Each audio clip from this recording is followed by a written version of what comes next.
What is up? I'm Brett L. Pape. That's Coach Bruce, and this is the Coach Approach.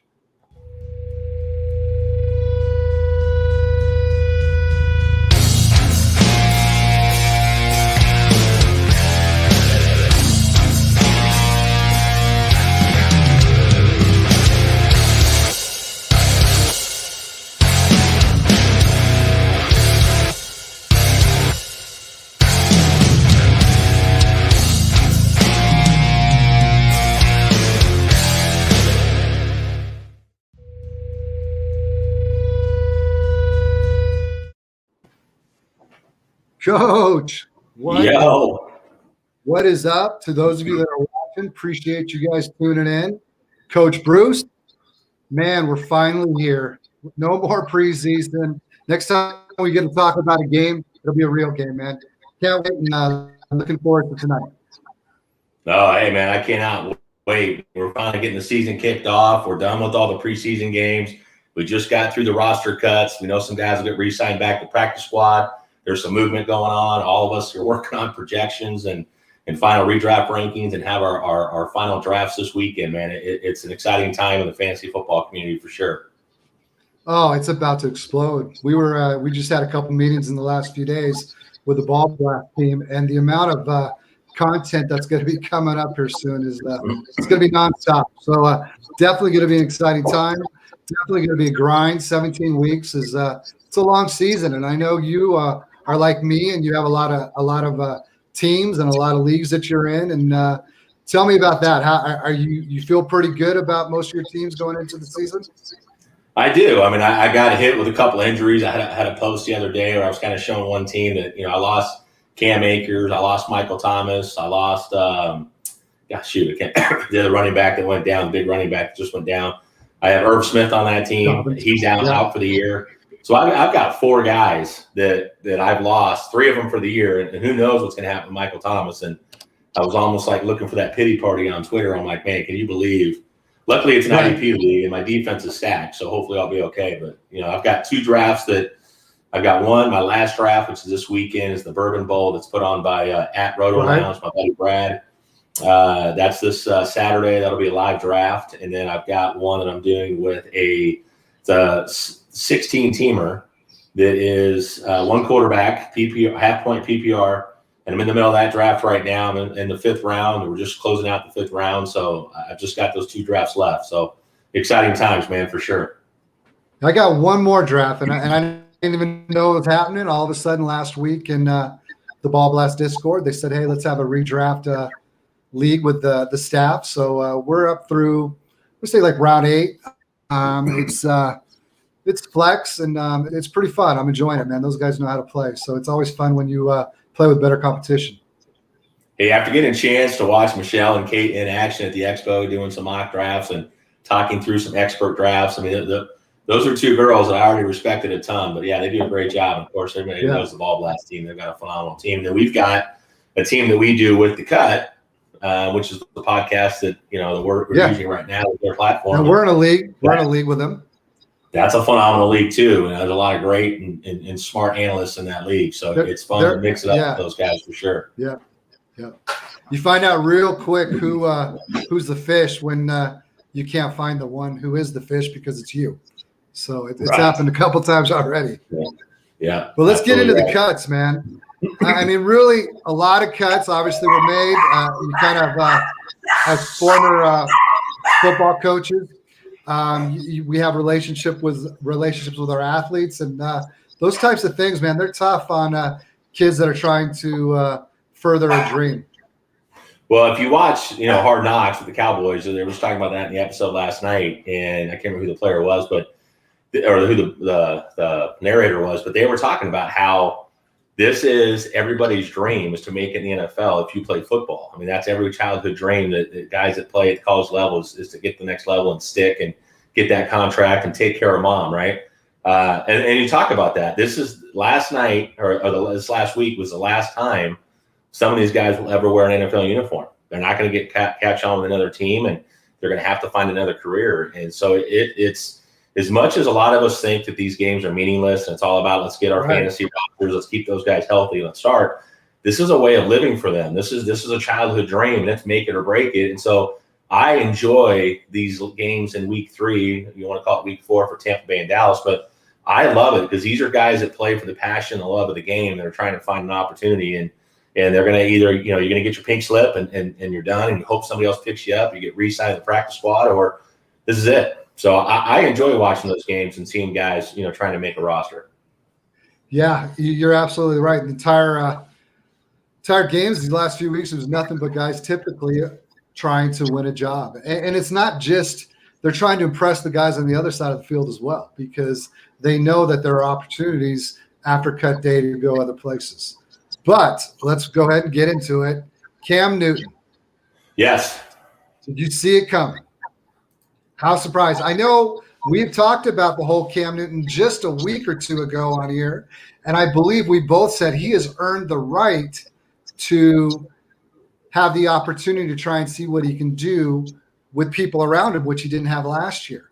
Obviously, a couple of things changed with COVID last week, but more importantly, from all reports, it basically comes down to one thing, and that's Mac Jones winning the job. Well, and I posted this, I think it was yesterday, the day before, when the news first came out. I think this is one of those situations where I do believe the Patriots sat down with Cam Newton, and when they understood, hey, this is a cut we're probably going to have to make. It's tough to keep a guy like Cam Newton on your roster when he's not the starter.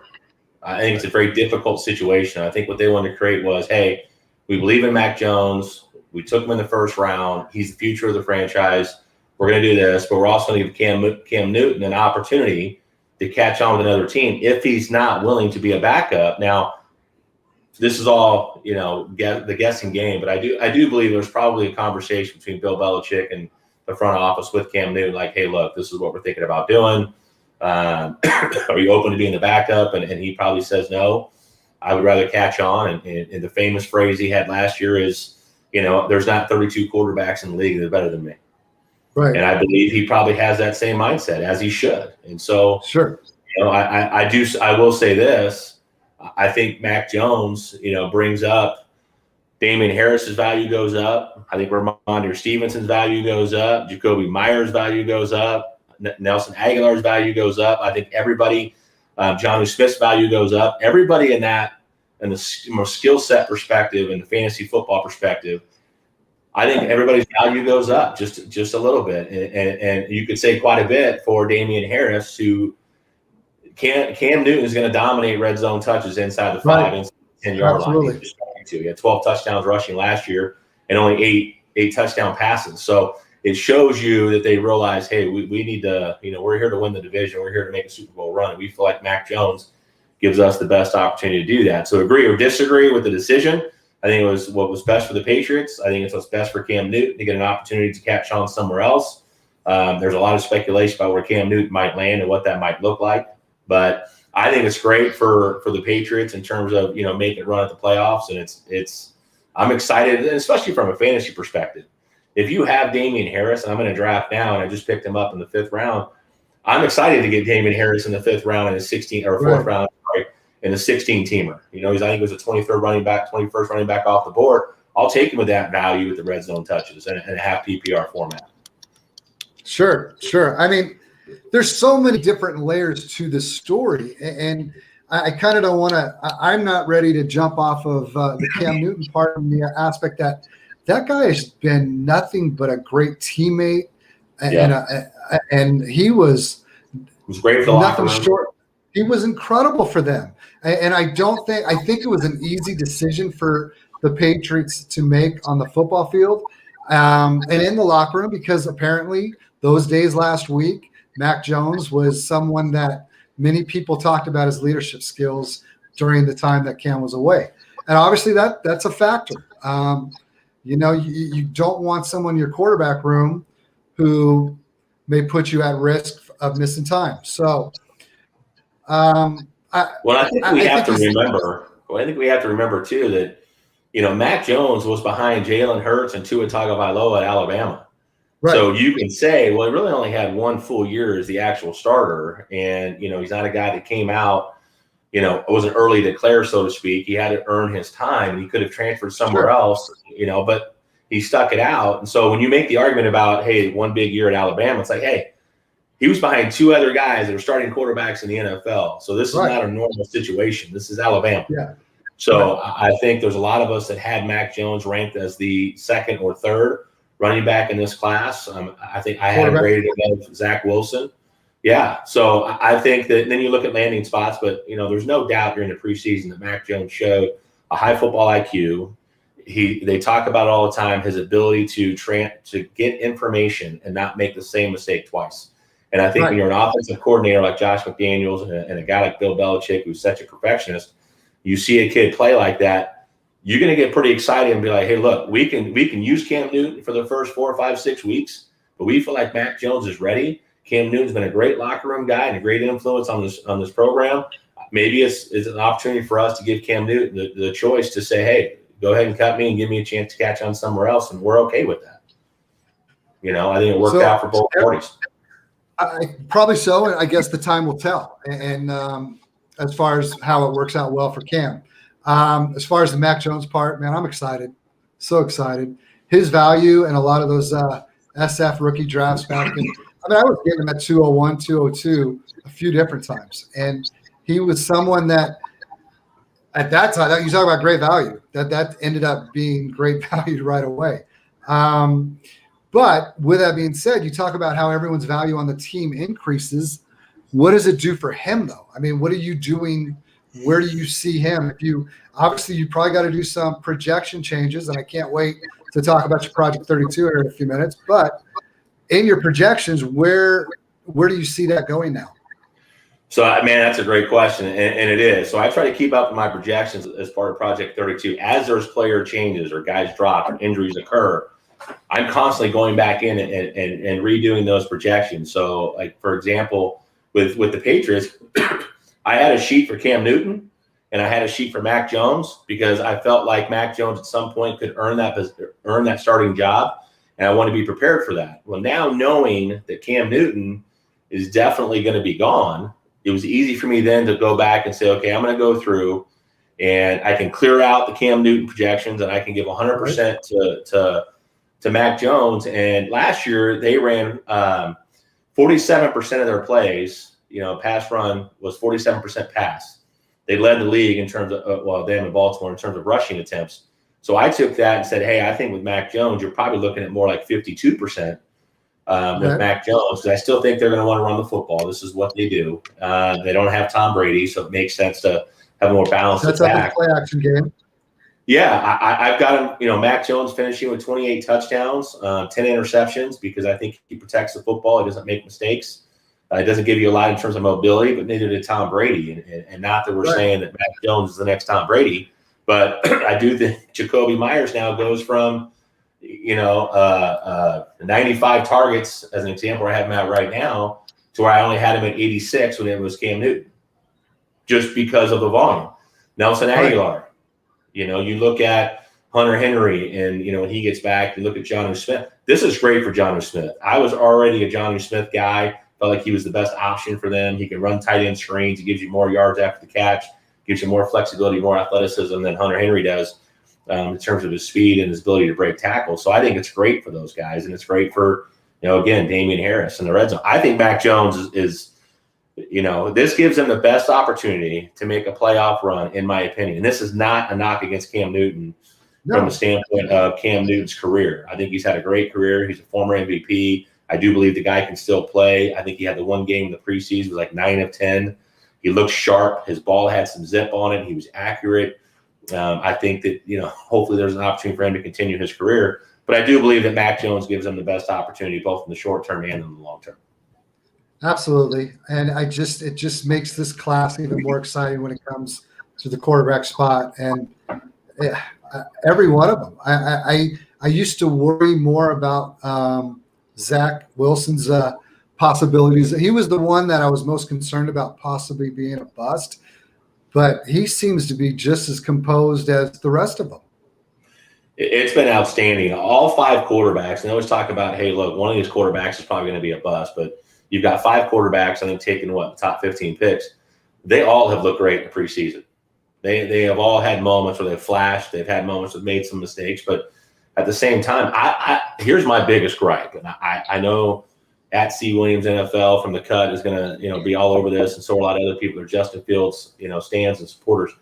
I don't know how you can see Bill Belichick, arguably the greatest coach in the history of the game, make a decision to cut a former MVP because he recognized, regardless of any conversation that happened with Cam Newton prior to preseason starting, we saw enough of Mac Jones to believe he's the guy for the future. I'm going to give you an opportunity to catch on somewhere else.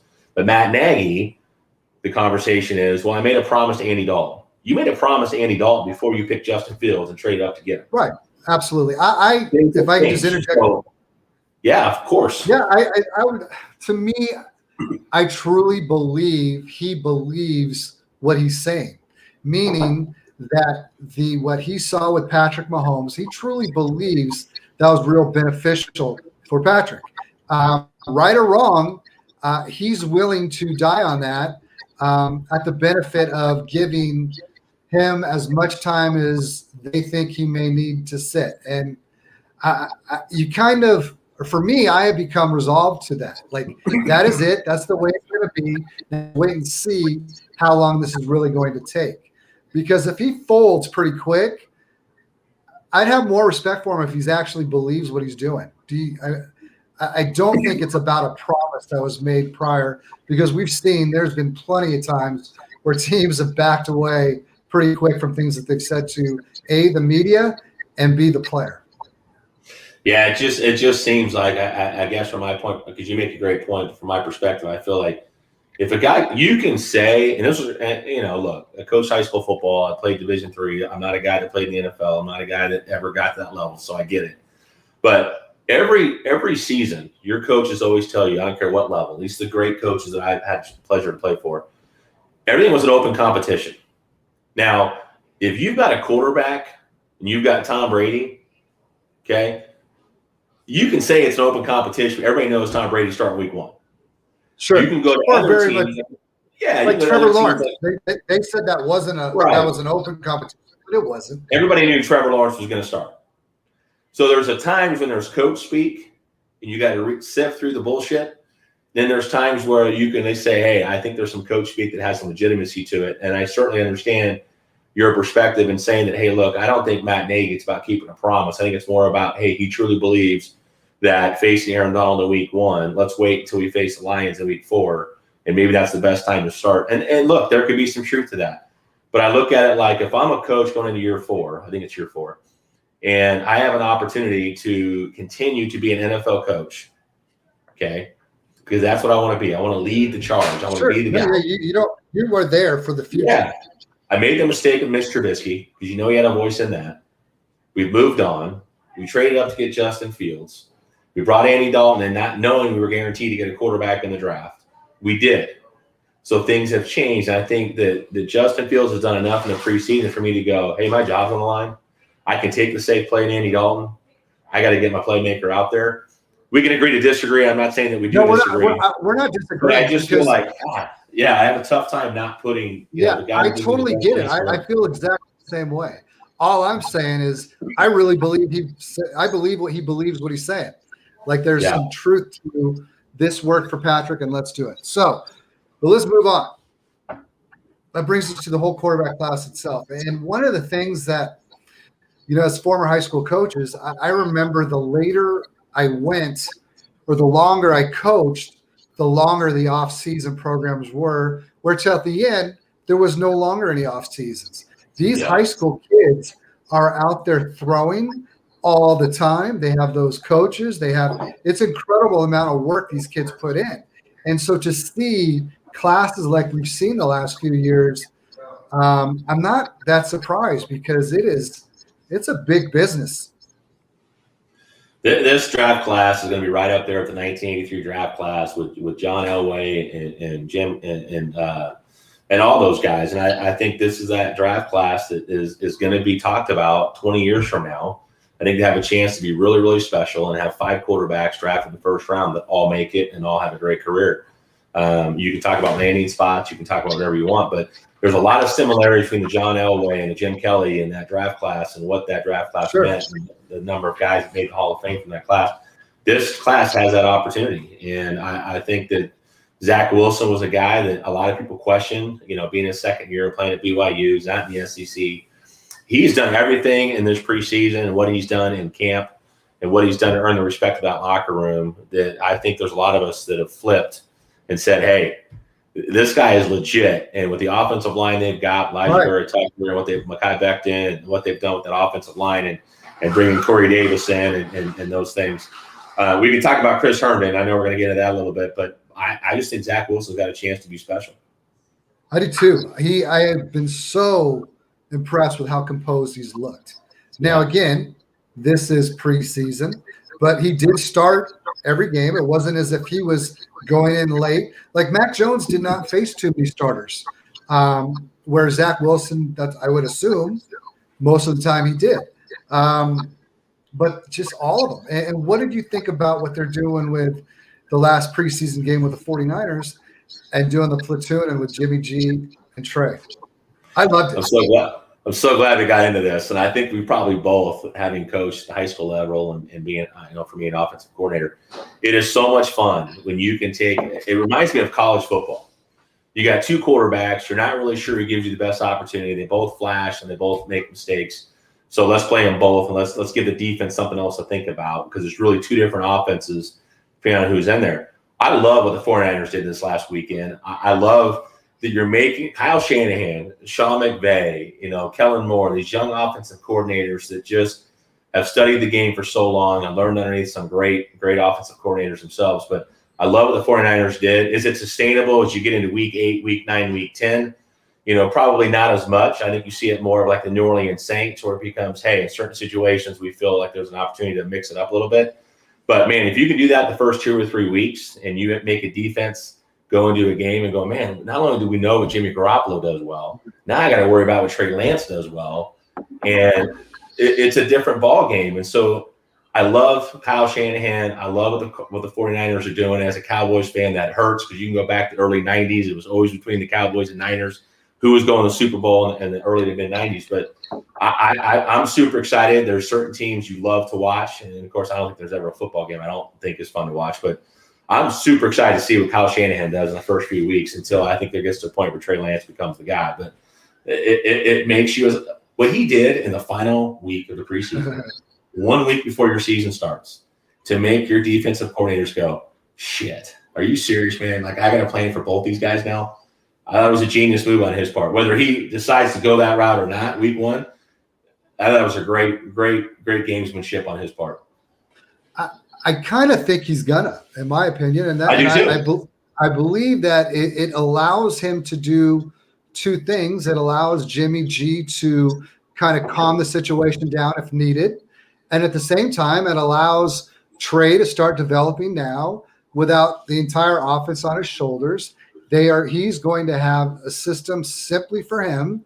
Well, not necessarily, but at the same time, he's going to have his core small plays where the playbook might be completely open for Jimmy G. And I think it's just a great way to get the ball rolling. Well, and you and I both know, not to get into too much coach speak, when you can run power read with a Trey Lance, and everybody knows what zone read. I think most of us in the fantasy football community understand zone read. But when you can go power read, it's a little bit different when you have a pulling guard and you can run a quarterback right up the gut. It's a whole different ball game than running a typical inside zone or outside zone scheme, which the Niners do extremely well. But, yeah, I just think it really opens things up for them. So real quick, so I know we got a few minutes. Let's talk about the Chris Herndon deal and the Irv Smith deal, because I think it's been a hot topic on Twitter. We talk about roster cuts. I think this is one of those where if you're an Irv Smith truther and the guy's a young guy, he had a young breakout age, he came to the NFL, he was young. It sucks. It sucks for him. So it does, because I felt like this was the year. Kyle Rudolph is now in New York. You have an opportunity for him to be the guy. And then, unfortunately, he gets hurt. We think it's going to be a few weeks. It's going to go one way or the other. It turns out it's a season-ending deal. They don't feel there's enough confidence in Tyler Conklin. They like to run 12 personnel and multiple tight end sets. So let's bring in Chris Herndon. So now here we go. Another young guy, good athletic profile. Everybody wants to buy into it. I'm not buying the hype. Look, they threw the tight ends 22% of the time last year. Okay, but that's when you had Irv Smith and you had Kyle Rudolph. You now have Tyler Conklin and Chris Herndon. It's a little bit different. There is a drop off in talent there. So I look at that and I say, hey, if they throw the tight end more than 17%, I think what this does is Amir Smith gets some touches, and then you get, I think, Adam Thielen Justin Jefferson is just Justin Jefferson are now, they're going to be 52 to 55% of the target share, I think. So if you hold either one of those guys in your drafts, that stock just went up a little bit with what happened with Irv Smith being out. As much as they love 12 personnel, I think you're going to start seeing them target receivers and a little bit more, and it helps Dalvin Cook. And maybe it's only a percentage or two in the target share department, but now you got talking about a guy that might catch 60 balls this year. What does it say about Chris Herndon that they kept Tyler Kroft? Man, I tell you what, they traded away Chris Van Hertz. That I think was the other, if I remember correctly. I'm going off the top of my head here, but you're down to Tyler Kroft as your tight end, in New York. Now they're going to rely on other roster cuts. They're going to find guys they're going to bring in and put on the practice. They're going to have. You can't go into a game with one tight end unless you plan on going 11 personnel and 10 personnel all game. But that tight end gets hurt, you're in a world of trouble. You got to go to a fullback, H-back guy. So I think they're going to. That position will fill itself out in the next 5 or 6 days. But it's. I'm not on the Chris Herndon hype train. I bought into it before. I've been burned by it. Look, he's going to catch 30 balls just by Irv Smith in the offense. Yeah. So if you want to take a late round flyer on him and you're in a deep league, can he fill in a week or two here and there? Sure. I wouldn't bet the farm on him for sure. Well, hey man, next time we talk, it'll be the day before the season starts. That's right. Real football. Who we got coming on tonight? I know here's another guy that you got to meet while you were at the expo. So why don't you tell us about tonight's guest? Hey, so this guest is honestly one of my favorite people on Twitter, and he's one of the nicest guys in the world. He's constantly trying to help others. Okay, and there he is. He's on the screen. He's hysterical. He's funny. He's got great takes. But look, at Detroit Beastie, Chris Robin, welcome to the show, man. How you doing, brother? I'm great. Thank you for having me, boys. I had a heart attack. I saw we're going live in 5 with Detroit Beastie, and I said I could swear to Christ they don't need me till 8:30, and I was all in my own head. I can't help it. So I'm here 10 minutes before I was supposed to. So hey, just to be fair here, we do that somewhat intentionally because then we know you're going to be here early. Yes. If we want to bring you in early, we can. If we run out of things to talk about, we've got somebody lined up. So there might be a little strategy there. I appreciate that. And my late father, when I was growing up, if you guys care, it's not like it is today. We were, played outside. We're outside all day. No phones, no TV shows. Yeah. And anytime I was late for dinner, I got hit with a paddle or I got hit with a belt. So you fast forward to now, I'm 37. I'm extremely early. Everything I do, I'm very prompt. So whatever Dad did worked, huh? I hear you, man. I'm 47 years old. I remember the wooden spoon and the belt, so I'm right there with you, brother. I still address everybody as sir because my father was a military guy, so it just it's there forever, and I'm fortunate to have that. I agree. It's good to see you, though, Chris. Thank you. It's nice to finally meet you as well, Brad. I think one thing that's just lost in the shuffle, not a lot of people have manners anymore. I know it's a football show and it's coach speak, but as coaches, you want to teach your kids or adults, to have manners. Say yes, please. No, thank you. Hold the door open for the lady at the gas station. You're not the most important person around. You can slow down, wait, let others go by, say please, thank you, open doors. I mean, that's all it takes. Hey, on that note, and this is a true story. So I'm at the expo, and Chris and I talked, I think, a little bit through DMs on Twitter, and said, "Hey, man, I can't wait to meet you." I found out he was going, and I'm sitting there with a group. I think I was with Jim Provo, and I can't remember who else I was standing with. Chris Robin comes walking up from behind. I recognize him right away, and the first thing is you recognize the face, and then you're like, "I'm 6'2", and I'm like, "Dude, I'm looking up like this dude's a tall drink of water, man." So, but the great part was he comes in for the bro hug, and I'm a hugger too, so I'm all for it. And then we shoot the shit for a little bit, and then 2 minutes into it, he's like, "Hey, you need a beer? Do you need a beer? Do you need a beer?" And he's like offering to buy everybody a drink. I'm like, and I don't even drink beer. We're good. I mean, it's just the right thing to do. You know, you get in those situations where I probably told you this face to face at that outdoor thing, right? The Saturday before, where we were so, it was like a powder keg. Something had to give, right? The last season for football and DFS and anything football related, it was like a powder keg. Everybody was connecting virtually because nobody was allowed, face to face. We had no work. Our meetings were, all virtually. Schools were canceled, all that stuff. So everybody kind of established, groups and cliques and friendships on social media, doing what we are now, getting together on StreamYard or doing things like that. But nobody ever really got to like embrace in person. And again, you're 6'2". I'm only 6'3", 6'4". So looking up, I wouldn't go that far. But, so just to give a hug or a handshake or say, man, it's nice to meet you in person. It was such a great time. That whole weekend was fantastic. I am so disappointed I didn't make it, but I'll definitely be there next year. I heard there's something going on in Las Vegas in, I believe, February. It's not a fantasy football thing. I believe it has everything to do with like the sports betting, DFS. Everybody's kind of gravitating there, Vegas in February. I got a hot tip from Scott Fish, in a DM. So he said it won't be as, analyst driven. It won't be fantasy football, but there's something going on in Vegas in February. So if there is, as a single man with no kids, any excuse to go to Vegas, I'm there. Hey, well, this, man, and I hit you up on this. I'm all about getting into DFS. I live in Arizona, so DraftKings and all those things. Thank you, man. I'm so excited going into this year. You probably saw my post today. I did. I knew you were the DFS guy, but I'm like, okay, give me some other DFS follows. Who else can I talk to? And you and I have already talked about this. You kind of know you're going to be my go-to guy. I like to call you the Chris Robin, the bookie at this point. Absolutely. But, I'll send you a bill. I'll send you a bill at the end of the season. We'll do a split on revenue, man. I'm all for it, bro. It's all yours. Happy to help. Yeah. Truth be told, a buddy of mine got into it. And I used to send him my lineups and say, hey, man, if you're going to bet this weekend, here's what I think you should put in. And he would, because he lives in Pennsylvania, he would put in the guys that I would tell him to put in. So it was, now I get to do it myself, which is fun. Yeah, it's so good. This was one of the questions I wanted to ask you, and that is, how did you become the DFS guy? I mean, you said you're 37. I mean, what got you into the game?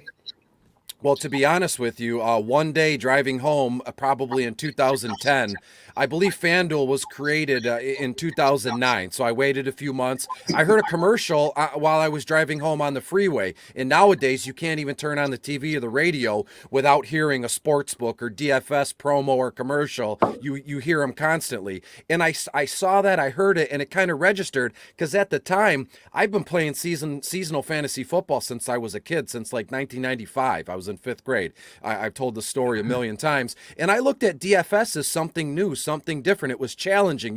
Whenever we get something going, maybe we're at a certain job for too long, or we're in a relationship too long. We, not to sound like a jerk, but we need a change. Like, I want to do something more. I want to challenge myself. And I've always been kind of like that strategic, abstract thinker where, I've heard you guys talk about it. I've played sports. I coach Special Olympics, and I'm always trying to get like within reason, not cheating, but try to get like a competitive advantage. In DFS, it spoke to me right off the bat because I could, crunch numbers, and I love to write everything down with a pen and a paper. So DFS was it for me. And I've been writing for about 7 or 8 years, and I told myself about 18 months ago, take it serious. You owe it to yourself to really go in, with all feet, or jump in the pool, however you want to put it, and see where it'll take you. And fast forward to now, and I couldn't be happier with what I'm doing. So DFS to me started off as a challenge. And regardless, before social media was around, before Zoom and podcasting was around, I would wake up every morning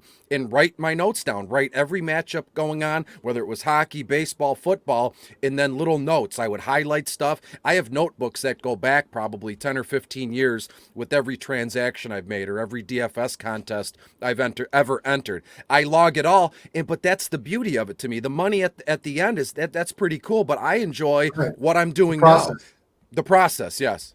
Yeah. Well, let me ask you about that. How did you what is the process, without giving too much away, I guess? But I mean, what are you doing on a daily basis? Yeah, I'm happy to give it all away. That's the beauty of why I'm here. You see, especially in the last year or two, a lot of folks they always say if you're good at something, never do it for free, or they're weirded out by giving away their bets or their process, and right, and that those people they might be successful in their business lives or what they're winning, but they're not really. They probably don't feel fulfilled because they're just sitting home alone with all this cash. It doesn't sound awful when I explain it, but in my mind, it sounds awful. But to me, it's I'm not nothing profound here, but Las Vegas tells me everything I need to know on a day-to-day basis. The over-unders, the point spreads, the batters in baseball, the kickers, the wide receivers, all that stuff. So I'll walk you through it right now. So when we're done here this evening, I'm going to sit down with my pad of paper and my pen, and baseball's still going, and I'm going to write down every single game going tomorrow. I'm going to write the spreads down. I'm going to write the over-unders down, and then when that's all done, I comb back through what game has the highest, probability of scoring runs, and then I hone in on that game. Then I write the batting orders down and who's hot, what's their average, what's their exit velocity. I mean, it goes on and on and on. I probably sound like a crazy person, but to me, it makes sense. In the last year and a half, I've tried to do better and better, kind of explaining what I'm doing. So, like when I'm explaining it to two guys like you, your heads aren't spinning, smoking coming out of your ears because I sound like a madman. But it's easy from start to finish. When it comes to football, how much are these guys on the field, right? If you're going to punt play or bottom of the barrel is my big thing. It's all about those low-owned guys. We know all the studs to stack, but what about those Marvin Jones-esque games where some guy out of nowhere scores 3 touchdowns? Well, you heard it in bottom of the barrel because I like to comb through that stuff. How often are these guys on the field? What's their offensive snap percentage? What's their kind of over-under in targets a game? Who's defending against them? Is it some no-name undrafted rookie free agent? Or is it some stud linebacker who drops back in coverage to cover the third wide receiver or the slot receiver? So there's a lot to think about. There's a lot of moving parts. And to me, without a camera, without a microphone, without headphones, I can do this all day with my eyes closed. And I'm sure you can tell I could talk about it all dang night. Yeah. Well, you're pretty darn good at it. And you can see why, because you're able to define your process and you certainly aren't afraid to put the amount of work that you put into it. So, man, you're certainly someone I've never got into it. I have enough vices on my own. So I worry about diving into anything related to more time spent away from whatever that might be. So all my hats off though, because that I nothing but respect for your grind. And I would say probably, not to cut you off, Coach, like a year and a half ago, I know I keep going back to that, but that was like a crossroads to me in my writing or my broadcasting thing. And if you leave the broadcast right now and we go on social media or you comb through podcasts, a lot of folks are doing the same exact thing. These are my rankings. These are my projections. I think so-and-so is going to be good. You need to add them. There's so many people that are doing seasonal or dynasty fantasy football, and no ill will there. I wanted to think, what can I do different? What can I say? Right. What can I do to kind of separate myself? And there's a bunch of people doing DFS, but I decided about 6 months ago, I can still talk anything and everything, but I really want to find my lane with DFS. That's really something I can do long term and find some success. You know what's crazy about this whole thing is I'm listening to you, and you and I have shared rankings, and those that know that I do consensus rankings, your rankings are part of that process, and there's like 36, I think, analysts that I share rankings with. But when you first sent me a screenshot of your rankings, it was on a notepad. Yes, absolutely. We had a conversation about it. Yeah, and it took me back to being a young kid.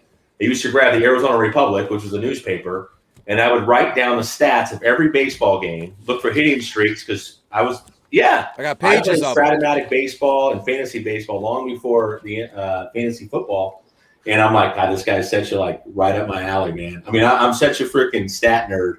It's unbelievable. But I did those. Cool to see that. The photo that I sent you of those rankings, I did probably late spring, early summer. I did 350 offensive rankings. I did 150 IDP ranks, and that's just because I love the idea of being able to hold and touch it. I can look at it here, right? I can highlight stuff. I can put my notes in it, but that's my process. And all summer, I leave my ranks how they are. I play it safe. And then right now, actually this coming weekend, the last weekend in August, is when I really hammer them home. I take some risks. I take some chances because I know a lot of folks are already have drafted, but Yeah. the meat of drafts are the next week to 10 days. So that's when I get wild. And all meantime, the whole summer, I'm writing down every little bit of information I can in order to make my rankings as high end as I can.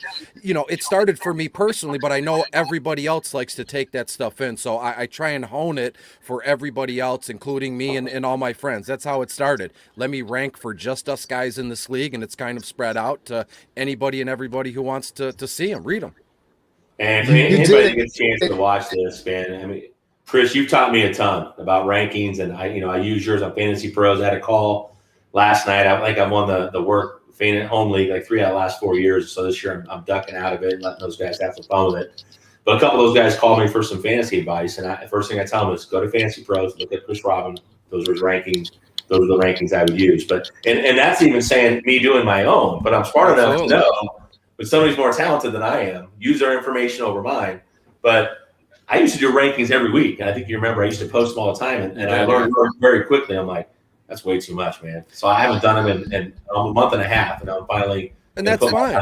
That's fine. You know what I think the problem is with rankings? Is, again, I hate to keep going back to this, but in today's day and age, everybody is doing everything for everybody else, not themselves. So when you rank, everybody's so scared. Everybody's so nervous, right? If I move DeAndre Swift above Antonio Gibson, I'm going to catch so much heat on Twitter. People are going to unfollow me. People are going to not like me.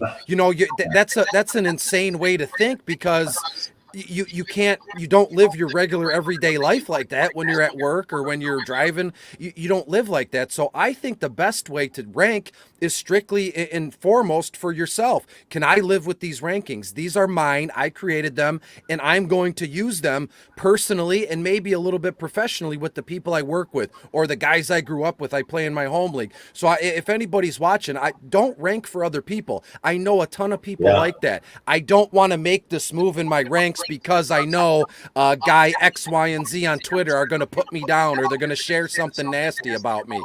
That's an awful way to live. Rankings and all this stuff should be fun. You should be having a blast. You should be talking your face off with two dudes on a Wednesday night about it, instead of thinking, people are going to judge me for my rankings. If it feels good right here, then the rest doesn't matter. I love it. Love it.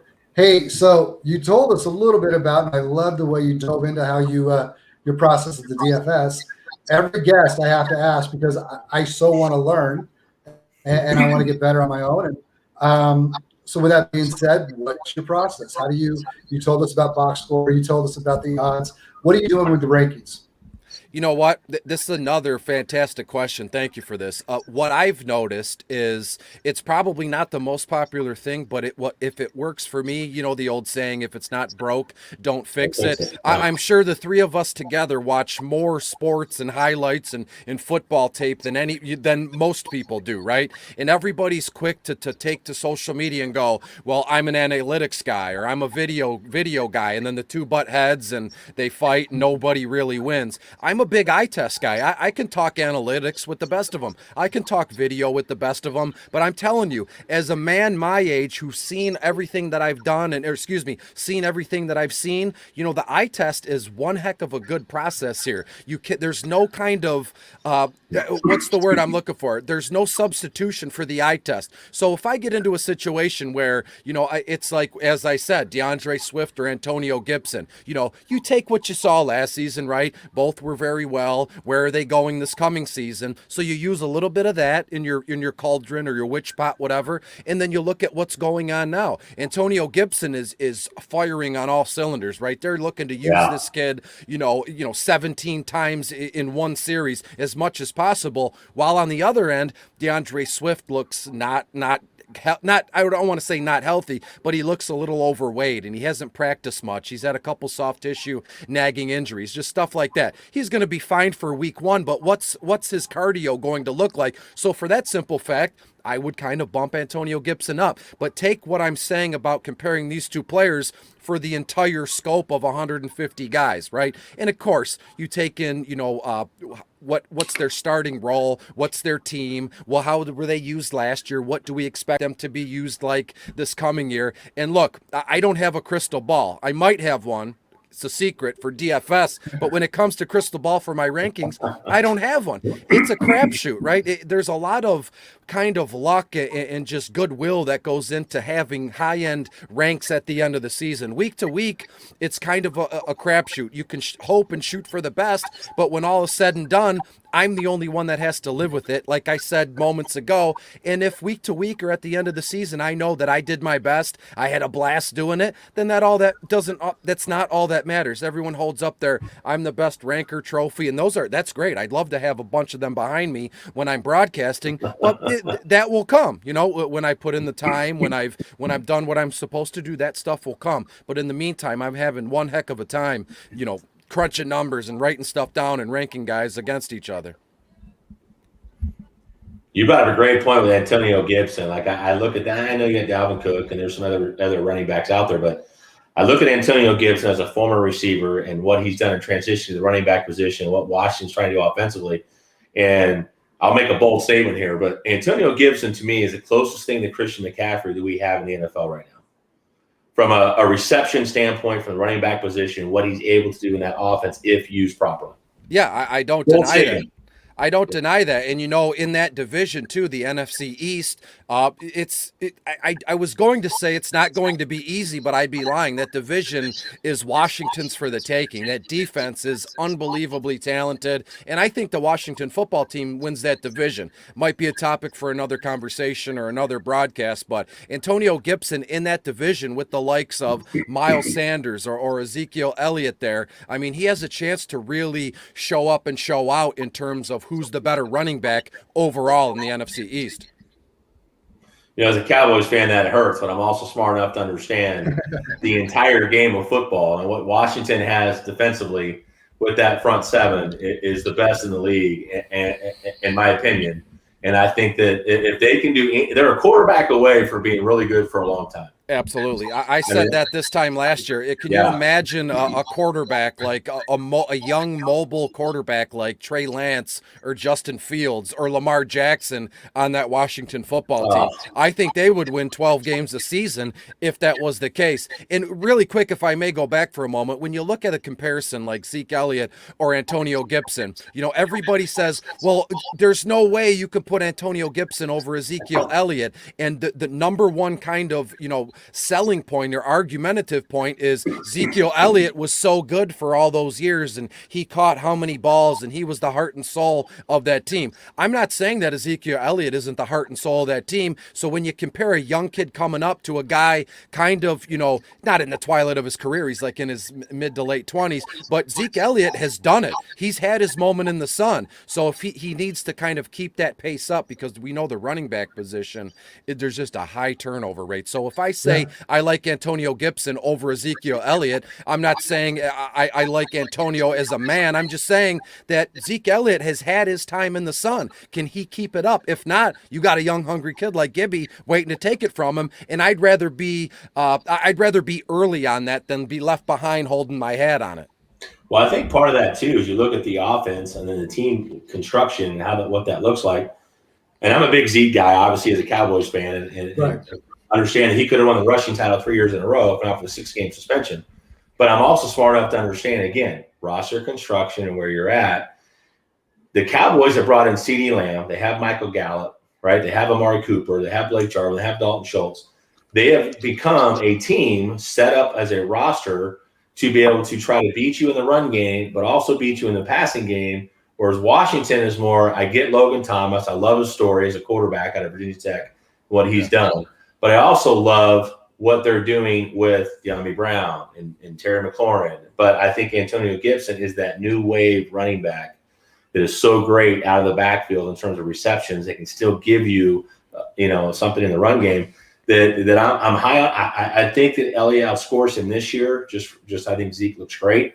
Yeah. But if I'm long term and I'm thinking dynasty, it'd be hard for me not to take Gibson over Zeke at this point in their career, for sure. And as it stands now, moments ago I said Zeke Elliott is the heart and soul of that team. I think it's pretty clear that it's the heart and soul of the Dallas Cowboys is Dak Prescott. And what happened? What happened last year with Zeke Elliott? We all saw it. He didn't look right. I think truly there's no amount of tape you can watch, and this isn't like a fantasy football term, but Zeke Elliott looked bummed out that his best friend, that one of his brothers on the field was down and out and wasn't able to play. Zeke wasn't himself last year, and more than likely it was because of Dak Prescott's injury. So I think Zeke is back on the map as a top 5 running back this coming season. Yeah, I've got him at 5. I think you're right there, 100%. Especially with that offensive line coming back, hopefully healthy. But I know, Coach. I know you got some questions. You can't wait. We got a couple. Well, one of them is I liked your fantasy hell. Hell, do not drop these players. And, a few of them I wanted to bring up. And, the quarterback position there seems to be 2 kinds, those that can run and those that can't. And automatically those that can't they're already kind of moving down the line. And so you got Baker Mayfield on this list. And he finished pretty darn strong last year. So that was one that kind of surprised me. But as a quarterback too, I'm not too disappointed if I have him. Tell me why I'm wrong.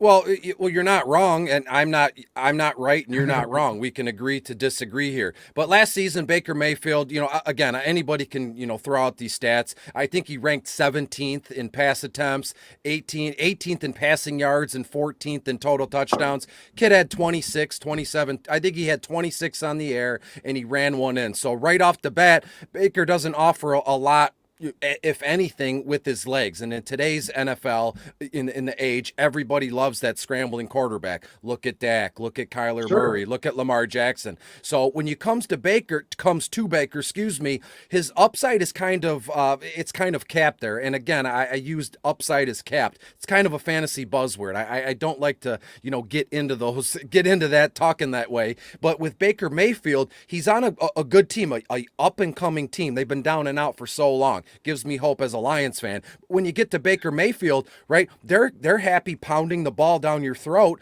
with Nick Chubb. They're happy to just dump off to Kareem Hunt there. So you're going to get some yardage from Baker, and the touchdowns will come. But I think in comparison to the other quarterbacks in that area, in that ADP kind of there, I would prefer one of the other quarterbacks. If I look at, let me bring my rankings up real quick. I have them here in front of me. It won't take too long. And you can get Baker Mayfield. He's going around. I have Baker as my quarterback 20. Zach Wilson is there. Kirk Cousins is there. Mac Jones and Jameis Winston are 1 and 2 spots ahead of Baker Mayfield. So when it comes to Baker, you know what you're going to get. He's a safe kind of floor guy, which is great for seasonal formats. DFS formats, you can pick and choose when they're playing bad defenses here. But when it comes to Baker Mayfield in a super flex league, I have no issue with him as my quarterback too. But I like to grab the bull by the horns with a quarterback in my seasonal fantasy teams, and I want a guy that can max out the box score week in and week out. And I know I'm not the only one there, but Baker Mayfield, no ill will, great dude, great for the city of Cleveland. I'd rather look elsewhere for seasonal fantasy formats. No, I'm right with her. I've got him in QB 19. I think with Baker Mayfield, you look at a Johnny Manziel, meaning when he first came out, the crotch grab and some of the stuff he's done in the past. You kind of, the money thing, you kind of had some of that. And Baker Mayfield to me is a guy that doesn't give you the Konami code. He's not going to be that guy that's going to give you the rushing yards. He's not the guy at 3rd and 1 or 3rd and goal from the 1 yard line you're going to run QB sneak with. You're going to hand it off to Nick Chubb. You're going to give it to Kareem Hunt. That offense, it's arguably the best offensive line in the NFL. Agree. So and the defense and what they've done with that D line, I feel like the Browns are a team, along with the Buffalo Bills, that can challenge the Kansas City Chiefs as the best team in the AFC, especially if they get a lead. Correct. And so when it comes to Baker, 100%. And look, Baker Mayfield is that good quarterback that you can put, Sunday morning, he's playing in an afternoon game in Pittsburgh, or he's at home in Cleveland. You can trust Baker Mayfield to put up 180 yards in the air and a touchdown. It's those games, maybe one game out of 4 or once every 5 games. he'll throw 3 touchdowns and 300 yards, but, you have to live with, can my team sustain, a winning season or a good winning percentage with 200 yards and 1 touchdown from my starting quarterback week in and week out. Well, you I just love got the way done that hitting on my roster is boy. constructed. Yeah. Go ahead, Coach. Oh, they're going to be fun. They're going to be Yeah. fun. And Oh, absolutely. It is exciting. And, I love and to I see don't him know- beat up Pittsburgh. That's great Yeah. last year. That was fantastic. Yeah. 100%. Let's move on to Russell Wilson. He's another guy who made your list. And I know he's real hot and cold at times, so I don't know if that's where you're going, but he puts up numbers at the end of the year. Yeah, to be honest with you, this is a complete. I had this thought in my head when I was kind of prepping for the article, like who do I want to add? And we all know who really stinks at football, right? The high end guys. But that wouldn't be fun to say. You don't want Matthew Stafford or you don't want Ryan Fitzpatrick. I mean, that's low hanging fruit. And I'm not trying to blow people out of the water. I love Stafford. He's going to be fantastic. But I'm just, as a Detroit guy, I'm just predisposed to other people hating Matthew Stafford. But when it comes to Russell Wilson, I wanted to be different. Everybody's always talking about Russ Wilson as like a top 3 quarterback. And I don't disagree. But let me tell you what I have in mind for this coming season. Again, don't have a crystal ball. But the Seattle Seahawks, I don't think they're going to be very good this season, especially in that division. It's going to be hard pressed to make the playoffs. I don't think their home field advantage, the 12th man, is really a big deal anymore. Years ago, you couldn't even hear yourself think at CenturyLink Field. But this coming season, things are going to get bad. And we heard, a few months ago, Russell Wilson, does he want out? Did he ask for a trade? And we were every day, every moment, we were refreshing our phones, because when Russell Wilson says he wants a trade, you better believe they're going to give it to him. Russell Wilson to Chicago. You remember that whole debacle? That was like a week or two. And we all know Russell Wilson, you let him cook, and he does it 8 games into the season, everybody's chanting MVP. He looks unbelievable, and then he just disappears. Until the next 8. Yeah. Yeah. So then looking into this season, I don't think they're going to be very good. I think Russ Wilson is going to be a little bit, he's not going to be happy. And to me, Mr. Unlimited, Russell Wilson, he's not the guy that's in your face. He's not, doing all these wild TMZ videos where people are like, oh my God, this guy's a jerk, racing car. I don't know. Like those like Juju dancing on TikTok. Russell Wilson is a calm dude. He's a good man. He's a good husband. He's a good football player. And I just think that something odd is going to happen this year where him and Pete Carroll are going to bump heads and the wheels are going to fall off the Seattle Seahawks. They've been trending that way for a while now. The Legion of Boom is gone. They got nothing really going on. Chris Carson is, I love Chris Carson, but he's going to miss a couple games. Their roster isn't as strong as it used to be. To be honest, their roster now is nothing like old Seattle Seahawks rosters of old. So to me, I think Russell Wilson is a fade for me personally, given that whole story I kind of made up at his asking price. Russell Wilson commands, his ADP is massive. And if you look at other players that are going around him in terms of other quarterbacks, right? Russell Wilson is my quarterback 8. I could get Lamar, Aaron Rodgers before him, or I could wait and grab Stafford at 9, Jalen Hurts or Ryan Tannehill there, or heck, I could grab Joe Burrow or Trevor Lawrence here. So it's just a law of averages here, and I'd prefer to go elsewhere and left, holding my hat, as I said, with Russell Wilson with such a high draft capital here.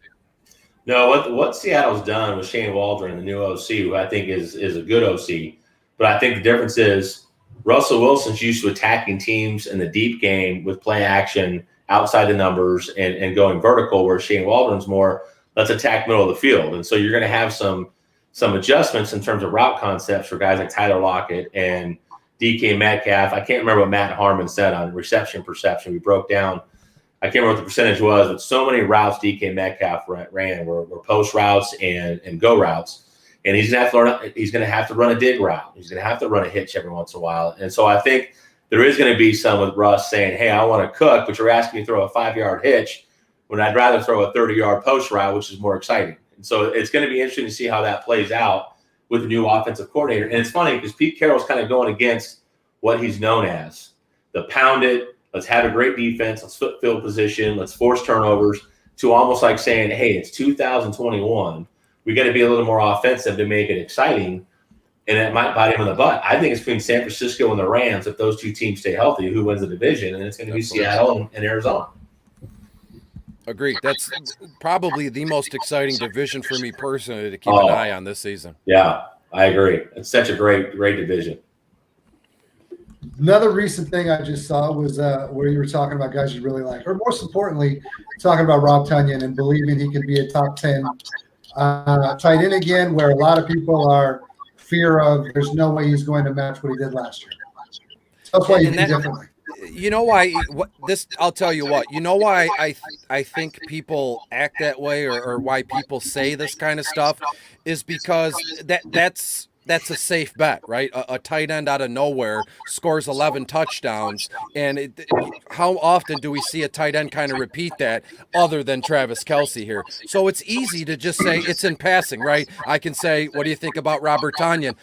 He's just going to go back into obscurity. Nothing's going to happen. And guess what? Nobody's really going to challenge you there. The conversation is over. You're done. You kind of look cool. You look smart, like you know what you're talking about. And that's it. It's just easy peasy. It's done and over. But with someone like me, I say, you know what? Why the heck can't Robert Tonyan repeat what he did last season? Can he score more than what he did last year? I firmly believe he scores double-digit touchdowns again this year because look at that offense. Nothing's really changed. The only reason I think there was a massive dip in Robert Tonyan's ADP or why people were talking ill of him, because Aaron Rodgers, we didn't know, is he coming? Is he going? Is he retiring? Is he in Hawaii jumping off cliffs with his A-list girlfriend, wife, whatever? Nobody knew. And now that it's there, Aaron Rodgers is at Lambeau. He's practicing. He looks good. Everything's as it should be. They got rid of Jamal Williams. Oh, well, you still got Aaron Jones, who, again, I think is a top 5 running back until proven otherwise. A.J. Dillon, young kid, big quads, next man up. He can do everything and then more. He can catch the ball. He can pound you into the ground. Devontae Adams is there. I mean, literally nothing has changed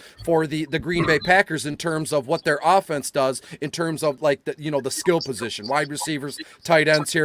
And we all know that Green Bay is going to be inside the red zone a whole heck of a lot this season. And I just love the idea of Aaron Jones and Aaron Rodgers in Lambeau in December when it's like 35 below. You can trust these guys. And you know that Aaron Rodgers loves to look at the tight end inside the red zone at the goal line. So I firmly believe in my heart of hearts that Robert Tonyan is a fantastic play at tight end for seasonal formats, DFS circles, and I do believe he scores double-digit touchdowns again this season.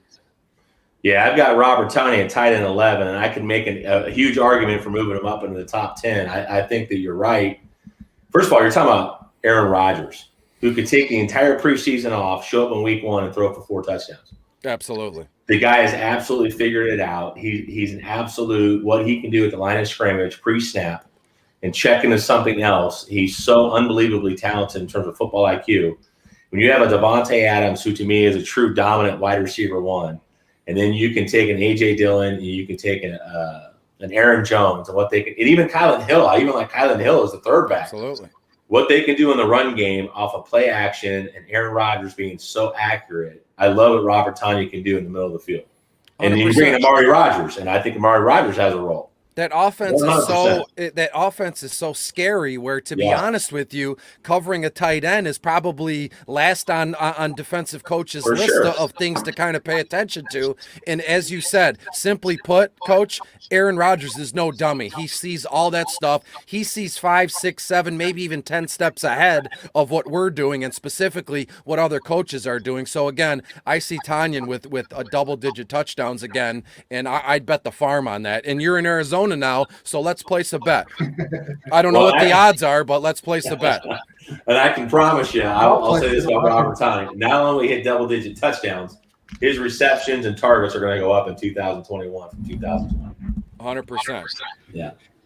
Let's move on to 2 more guys. I may have to bail here in about 5 minutes. I've got back to school night. We've been back to school for 4 weeks, and I've got back to school night, so I've got to jump on a Zoom call with my beautiful high school seniors, juniors.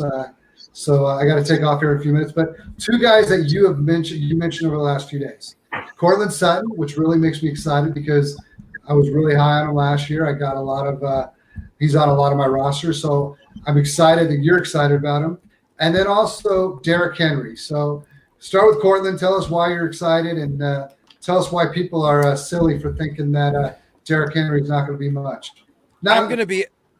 Go ahead. I was going to be honest about Cortland Sutton. The whole reason I came to this conclusion is because, like last week, I was one of those dummies who said, I want nothing to do with Cortland Sutton. He was an afterthought. And look around at the spring and the summer. Nobody even paid attention to Cortland Sutton. You had a select few people that every once in a while would drop by in a broadcast or on social media and go, oh, everybody, you should pay attention to Cortland Sutton. They got buried for it, and they never said anything about Sutton again.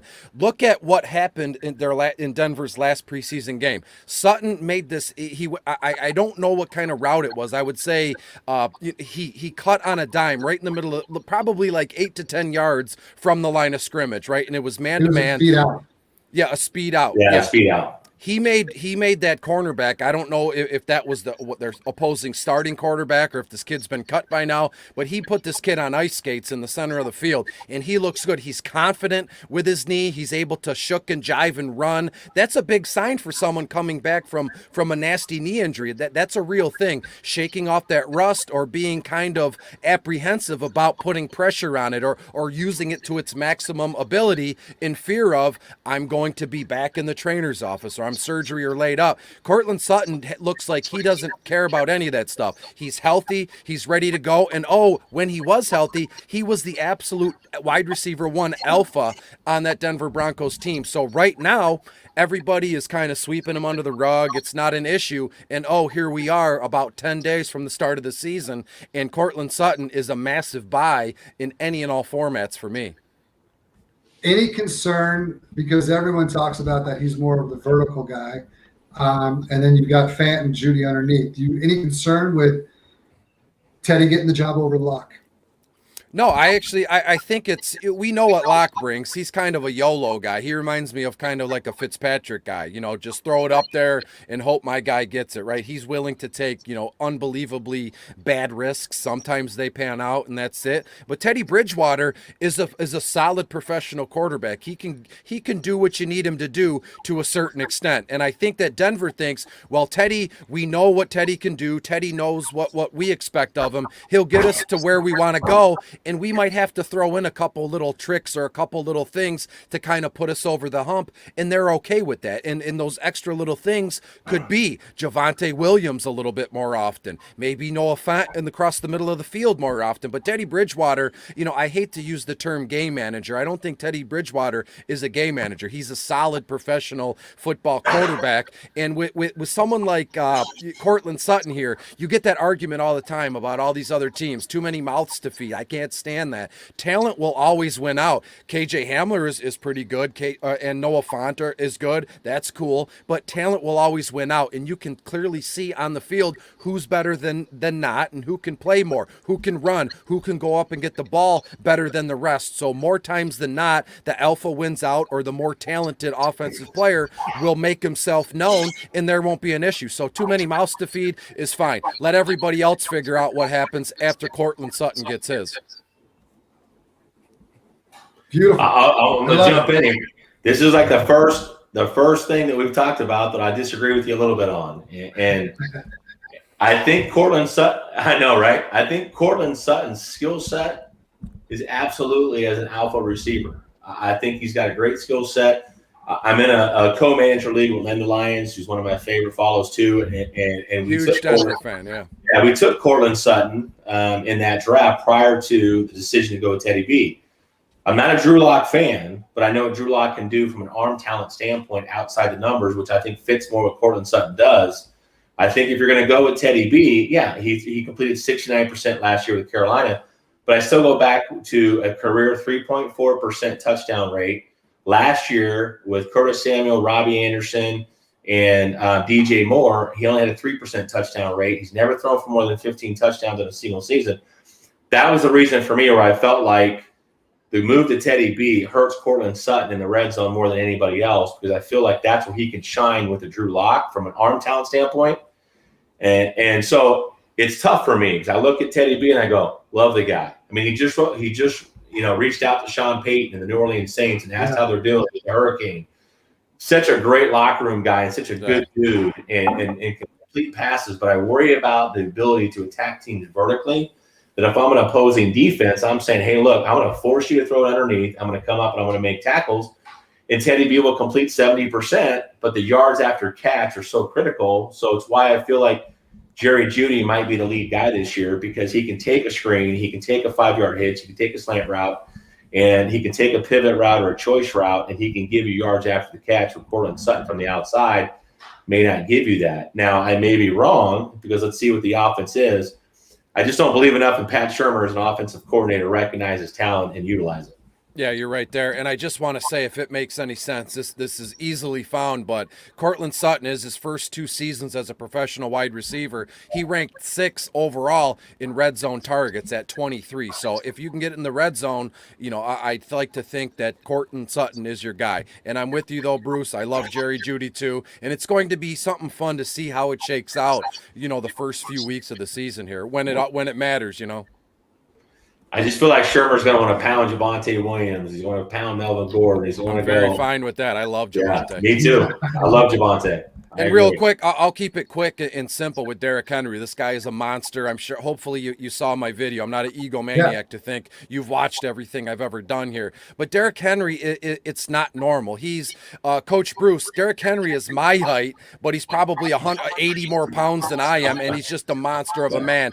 And most people, again, that's that easy, low-hanging fruit to say a guy just put up 2,000 yards and he scored all these touchdowns. There's no way he does it again. That's, if you want to talk like that, that's fine. That's the safe money. That's the easy route. But I'm telling you, Derrick Henry is unlike any other running back I've seen probably in a long time. I don't want to say in my lifetime, because I had Barry here in the city for a long time, but Derrick Henry is a cut above the rest, right? And to me, if I have Derrick Henry on my roster, or if I'm looking to acquire him, actually, if I have Derrick Henry on my roster, I'm not getting rid of him. I'm going to ride him till the wheels fall off. What's the point in trading him away? You can sell high like everybody does, but what are you going to get back that will kind of make you, that'll make you feel better about losing such a monster like Derrick Henry? So if you have D. Henry, he doesn't strike me as one of those guys who are just a massive fall from grace one of these seasons like Todd Gurley. Like he's built different, he's strong, he's powerful, and he just loves shoving it down your throat too.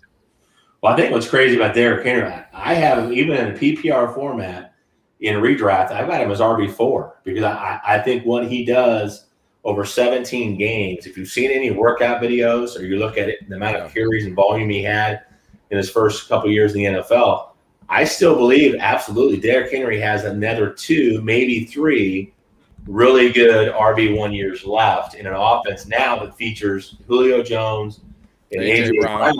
All you're doing is spreading teams out horizontally, creating running lanes. And if you want to load the box, we're going to kill you with AJ Brown and Julio Jones. I think this, and this is completely off the top of my head, I think they should use Derrick Henry and make like a WWF wrestling promo where he's in a graveyard, he's wrapped in chains, he's got horns, and there's smoke. I mean, I think it'd be insane. He would be even more scary than he is now, which I think is next to impossible. Yeah, that offense is going to run through him no matter what. I mean, and by the way, he's my RB3 right now, behind CMC and Cook. I love it. So you've got him ahead of Kamara.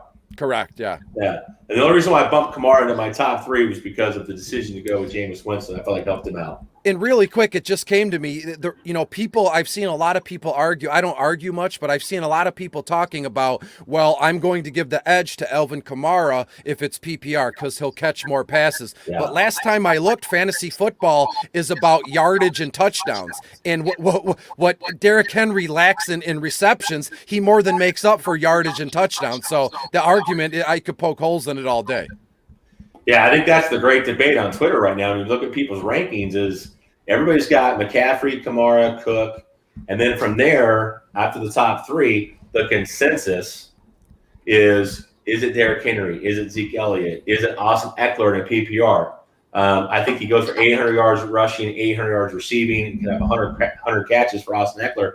But I still put him at RB6 behind Zeke Elliott, and I'm probably higher on him than most.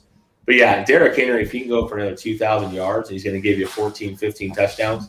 Yeah. Go along with. I think people get scared off by the Julio Jones acquisition and automatically assume that Tennessee is going to throw the ball more, when the reality, that offense will always run through Derrick Henry as it should. as it should. I think right now let me jump in real quick. Go ahead. Jump in real quick because I'm gonna have to take off. But I think it's more about people worried about that cliff. They know, it's that game on The Price is Right where the guy's slowly climbing up the hill. Yeah, and you want to get off before he falls. And so many people are so quick to jump off to avoid that, but you're willing to just go ahead and go over the entire cliff. Absolutely. And then when and if he does fall off the mountain like the yodeler guy, that'll be one heck of a story for me to tell all my friends or on broadcast, or if I have kids one day. Man, I had this running back on my team who was an absolute monster, and I loved him so much, I wasn't letting him go, and I rode him until the wheels fell off. What a ride that'll be. Awesome. Hey, Chris, you're so great to finally get to meet you. And I know we've talked on Twitter. You've reached out to me when I lost my mom. So I appreciate you so much. Thank you for coming on. I learned a lot. Coach Bruce, as always, we'll see you next week. You bet, man. Chris, it was great to have you on, brother. Thank you so much for having me, boys. Hopefully we can do this again sometime soon during the NFL season coming up. I can talk to you all day, brother. I could too. Yeah. Here we are. We'll do it again. Hey, Coach Bruce, we'll see you next week. All right, man. See you guys. We go to Lifetime.